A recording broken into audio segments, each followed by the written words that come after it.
I'd been wearing, and it tells a story. I wanted to share it, and in all its glory.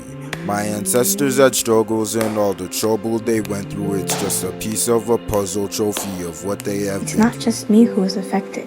It's all of us. Even the racists are affected, just in a different way. Sometimes I question what's the difference between me and them. Why to them I'm so irrelevant? Why to them my skin color doesn't make sense?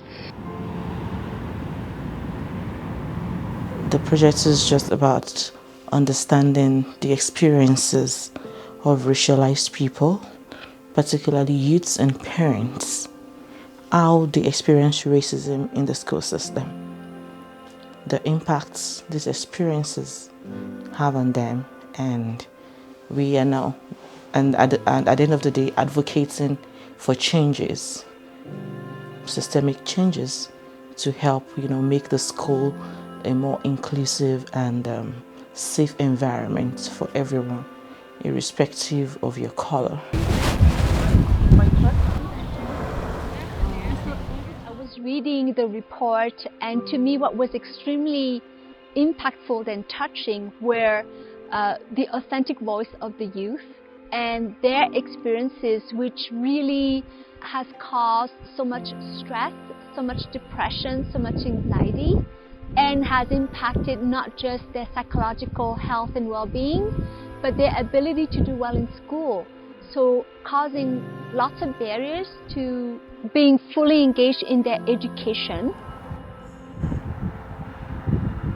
The most revealing part of the project has been the negligence that has been shown by school staff and kind of the adults that are in charge in the school system.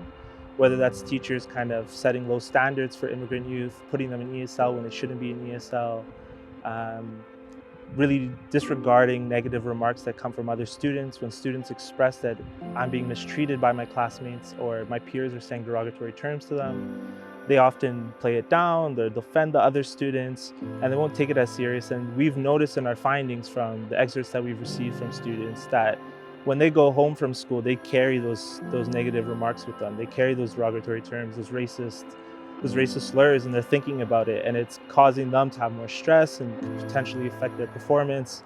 And it's something that then goes on and stresses out the parents.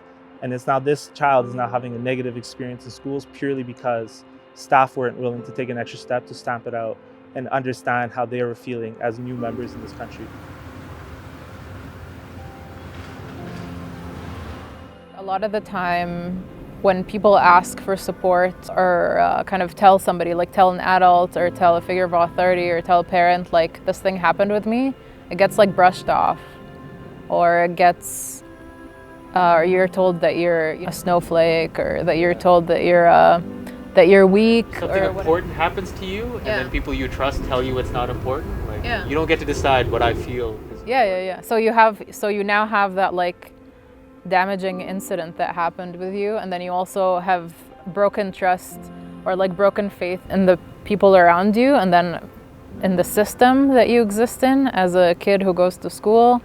You don't trust the figures of authority there. Taking that extra time to pay attention when kids tell you things. When kids are like, I'm scared, or I'm worried, or I feel unsafe, or I feel unwelcome, or even if they don't say it, like sometimes if they don't say it, like you just see it on their faces. Treating them like people and taking them seriously. Like adult to young person or youth relationships, they're not treated like people. They're treated like children. And I think that those stories, when we talk about deconstructing them, it's about understanding what policies, procedures, systems, behaviors, programs have been put in place in the school system that has caused for this individual youth to experience those microaggressions and racist experiences.